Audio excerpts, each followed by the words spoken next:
സുചന്ദ്രൻ, എന്തായാലും കേരളം കേരളം എന്നൊക്കെ എംപിമാർ വിളിച്ച് ഓർമ്മിപ്പിക്കുന്നുണ്ടായിരുന്നു. എന്തായാലും അത്തരമൊരു പരിഗണന എന്തായാലും ബജറ്റിലുണ്ടായിരുന്നില്ല. കേരളം ഉദ്ദേശിച്ച ഒന്നും വലിയ 50,000 കോടിയുടെ സഹായമൊക്കെ ആയിരുന്നു നമ്മൾ പ്രതീക്ഷിച്ചിരുന്നത്, പ്രത്യേക പാക്കേജ് ഒക്കെ അടക്കം. അതിൽ അതിവേഗ റെയിലില്ല, ശബരിയില്ല, എയിംസ് ഇല്ല, പ്രത്യേകിച്ച് ഒന്നുമില്ല. സുജിത്ത്, വിശദാംശങ്ങൾ.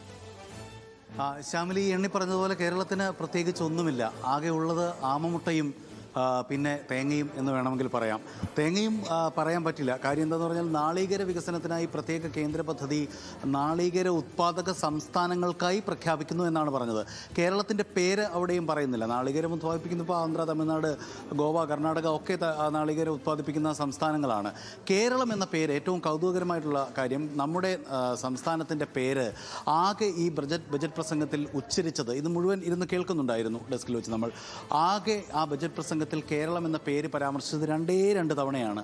ഒന്ന് മിനറൽ കോറിഡോറാണ്. ഖനനം, സംസ്കരണം, നിർമ്മാണം, ഗവേഷണം ഇതൊക്കെ പ്രോത്സാഹിപ്പിക്കുന്നതിന് വേണ്ടി അപൂർവ ധാതുക്കളുടെ നിക്ഷേപമുള്ള സംസ്ഥാനമായ കേരളം ഉൾപ്പെടെയുള്ള സംസ്ഥാനങ്ങൾക്കായി ഒരു പ്രത്യേക കോറിഡോർ എന്നാണ്. തമിഴ്നാട്, കേരളം, ആന്ധ്രാപ്രദേശ്, ഒഡീഷ എന്നീ സംസ്ഥാനങ്ങൾ ചേർത്തിട്ടാണ് ഈ കോറിഡോർ പ്രഖ്യാപിച്ചിരിക്കുന്നത്. പക്ഷേ ഒരു കൗതുകകരമായ കാര്യം, കഴിഞ്ഞ ദിവസം ഉള്ള സംസ്ഥാന ബജറ്റിൽ ഇതേ പ്രഖ്യാപനമുണ്ട്.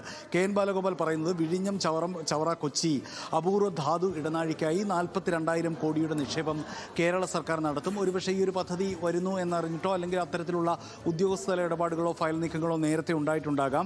അങ്ങനെ 50,000 തൊഴിലവസരങ്ങൾ സൃഷ്ടിക്കും എന്ന് സംസ്ഥാന ബജറ്റിലുണ്ടായിരുന്നു. അങ്ങനെ ഒരു പ്രഖ്യാപനം അത്. രണ്ടാമത് നെസ്റ്റിംഗ് സെൻ്ററാണ്, അതായത് കടലാമ നിരീക്ഷണ കേന്ദ്രം.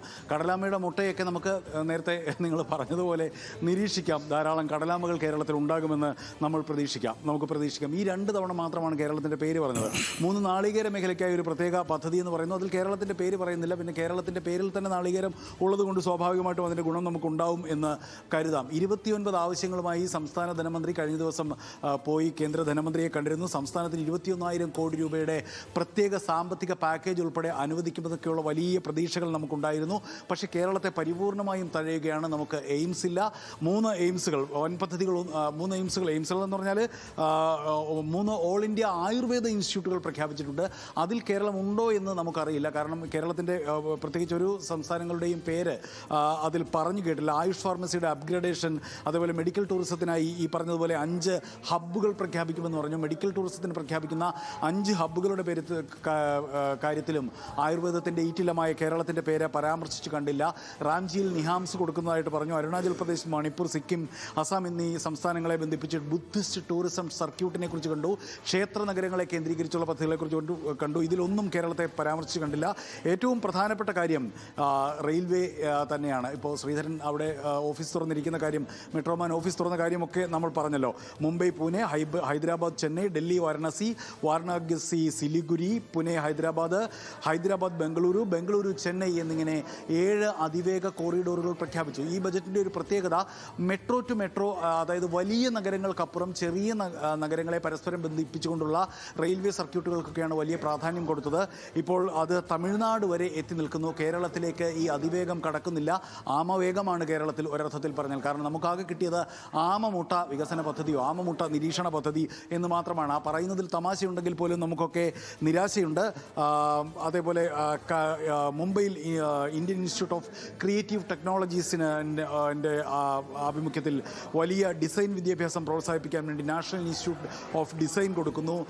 നിഹാംസ് വരുന്നു, ആയുർവേദ എയിംസുകൾ വരുന്നു, അരുണാചൽ പ്രദേശിലും മറ്റും ബുദ്ധിസ്റ്റ് ടൂറിസം സർക്യൂട്ടുകൾ വരുന്നു, ഉൾനാടൻ ജലഗതാഗതം സംബന്ധിച്ച വലിയ പ്രഖ്യാപനങ്ങൾ വരുന്നു. ഇതൊക്കെ വരുമ്പോൾ പോലും ഒരുപക്ഷെ ക്യാപിറ്റൽ എക്സ്പെൻഡിച്ചർ അല്പം ഉയർത്തി വച്ചതുകൊണ്ട് അതിൻ്റെ ഗുണങ്ങൾ ഇൻഡയറക്റ്റായിട്ട് കേരളത്തിലേക്ക് എത്തിയേക്കാം എന്നതിലപ്പുറം കേരളം എന്ന പേരോ കേരളം എന്ന ദേശത്തെയോ തീർത്തും അവഗണിക്കുന്ന, നമ്മുടെ ചിരകാല ആവശ്യങ്ങളൊന്നും പരിഗണിക്കാത്ത, അതിനോട് തീർത്തും ചിറ്റമ്മ നയം തന്നെ കാണിക്കുന്ന, ചുരുക്കി പറഞ്ഞാൽ ആമയും തേങ്ങയും മാത്രം കേരളത്തിന് കിട്ടിയ ഒരു ബജറ്റാണ് ഈ കടന്നുപോയത്. മാത്രമല്ല മറ്റ് ദേശീയ ബജറ്റുകളുമായി, കഴിഞ്ഞ വർഷത്തെ ദേശീയ ബജറ്റുകളുമായി ഒക്കെ നോക്കിയാൽ പോലും ദേശീയ തലത്തിൽ തന്നെ ഒരു തിളക്കക്കുറവ് ഇത്തവണത്തെ ബജറ്റിലുണ്ട്. വൻ പദ്ധതികളൊന്നും വന്നിട്ടില്ല.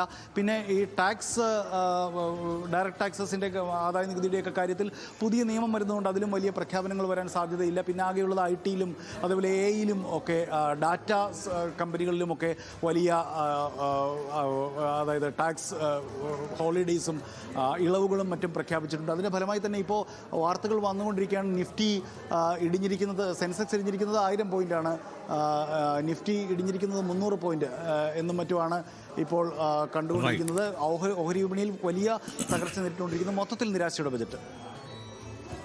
റൈറ്റ്. എന്തായാലും നമുക്ക് പക്ഷേ ചില കാര്യങ്ങളിലുള്ള ഒരു പ്രതീക്ഷ എനിക്ക് തോന്നുന്നത് ഈ പറഞ്ഞ പോലെ റെയർ എർത്ത് കോറിഡോർ എന്ന് പറയുന്നത് അത് കേരളം പല സംസ്ഥാനങ്ങളിൽ ഒന്നായി ഉൾപ്പെട്ടിട്ടേ ഉള്ളൂ. പക്ഷേ കേരളവും ആന്ധ്രാപ്രദേശും തമിഴ്നാടും ഒഡീഷയും അങ്ങനെ ആണ് ആ റെയർ എർത്ത് കോറിഡോറിൻ്റെ ഒരു ഘടന പോകുന്നത്. ഇത് ഈ പറഞ്ഞതുപോലെ പ്രോസസ്സിങ്ങും ഗവേഷണവും മാനുഫാക്ചറിങ്ങും ഒക്കെ അതിൽ ഉൾപ്പെടുന്നത് കൊണ്ട് കേരളം ആ നിലയ്ക്ക് ധാതു സമ്പന്നമായതുകൊണ്ടും ഇപ്പോൾ നമ്മുടെ ഈ പറഞ്ഞ പോലെ ചവറയും വിഴിഞ്ഞവും കൊച്ചിയും ഒക്കെ ആ നിലയ്ക്ക് പ്രയോജനപ്പെടുത്താവുന്ന, ആ കോറിഡോറിൻ്റെ ഭാഗമായി ഏറ്റവും പ്രയോജനപ്പെടുത്താവുന്ന മേഖലകളാണ്. ആ നിലയ്ക്ക് നോക്കിയാൽ 2 പോർട്ടുകളുണ്ട്, ചവറയടക്കം ഈ കൊല്ലത്തിൻ്റെ തീരപ്രദേശങ്ങളിലെ കരിമണലുണ്ട്. ഇതെല്ലാം കണ്ടുകൊണ്ടുള്ള ഒരു പ്രഖ്യാപനമാണ്. ആ നിലയ്ക്ക് നോക്കിയാൽ ഈ പറയുന്ന പോലെ തോറിയം, സ്കാൻഡിയം എന്നൊക്കെ പറയുന്ന ധാതുക്കൾ അതിൻ്റെ ഒരു സാന്നിധ്യം കേരളത്തിൽ വളരെ കൂടുതലാണ്. അത് എത്രത്തോളം പ്രയോജനം ചെയ്യുമെന്നുള്ളത് കണ്ടിട്ടുണ്ട്. ഈ 4 സ്റ്റേറ്റുകൾക്കും കൂടി ഒരു കണക്ക് കൂട്ടുന്നത് എനിക്ക് തോന്നുന്നത് 50,000 കോടി രൂപയുടെ ഒരു പ്രോജക്റ്റായി അത് വളരുമെന്നും, അല്ല ഏതാണ്ട് 45,000 കോടിയുടെ പ്രോജക്റ്റായി വളരുമെന്നും, ഏതാണ്ട് 50,000 പേർക്ക് തൊഴിൽ ലഭിക്കുന്ന ഒരു സാഹചര്യം അതിലൂടെ ഉണ്ടാകുമെന്നാണ്. അതെല്ലാം കേരളത്തിനെന്നല്ല, പക്ഷെ അതിൽ കേരളം കൂടി ഉൾപ്പെട്ടിട്ടുണ്ട് എന്നുള്ളത് വസ്തുതയാണ്. കേരളത്തിന് പ്രതീക്ഷിക്കാമെന്ന് ഈ ഘട്ടത്തിൽ നമുക്ക് കരുതാം. ഒരു ഇടവേള.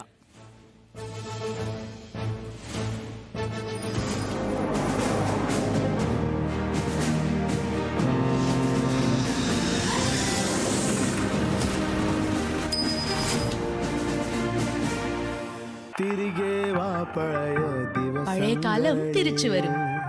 നിങ്ങൾ ബ്ലാക്ക് റോസ് കാലി മെഹന്തി ഉപയോഗിക്കും. ബ്ലാക്ക് റോസ് കാലി മെഹന്തിയൊപ്പം. ശരിയാണ്, കരളിന്റെ സംരക്ഷണത്തിനായി ലോക പ്രശസ്തമായ കാമിലാരി ഇനി നിങ്ങളും ഉപയോഗിക്കൂ. കാമിലാരി, കരൾ സുരക്ഷിതമെങ്കിൽ ജീവിതം സുരക്ഷിതം.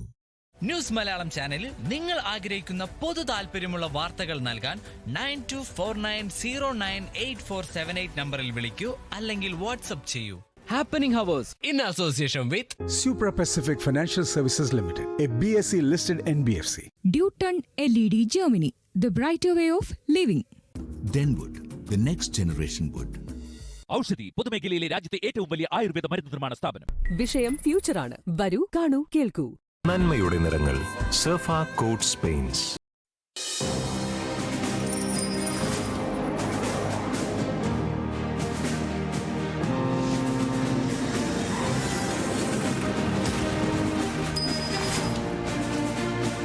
യൂണിയൻ ബജറ്റ് നിങ്ങൾക്കായി അവതരിപ്പിക്കുന്നത് റെയ്കോ കറി പൗഡർ, രുചിയുടെ നേര്, ഒരു കേരള സർക്കാർ സഹകരണ സംരംഭം. വിഷയം ഫ്യൂച്ചറാണ്. വരൂ, കാണൂ, കേൾക്കൂ. Aquila Finance, the legacy of trusted service since 1995. കേന്ദ്ര ബജറ്റിൽ കേരളത്തിന് പ്രത്യേക പദ്ധതികളൊന്നും പ്രഖ്യാപിക്കാത്തതോടെ BJP നേതാക്കൾ പിൻവാങ്ങി. BJP സംസ്ഥാന കമ്മിറ്റി ഓഫീസിൽ രാജീവ് ചന്ദ്രശേഖർ ഉൾപ്പെടെ നിരവധി നേതാക്കളാണ് ബജറ്റ് പ്രസംഗം കേൾക്കാനുണ്ടായിരുന്നത്. എന്നാൽ പ്രഖ്യാപനമൊന്നും ഇല്ലാത്തതോടെ നേതാക്കൾ പ്രതികരിക്കാതെ മടങ്ങി. ചന്തുവാണ് ഇതിന്റെ വിവരങ്ങൾ നൽകാനുള്ളത്.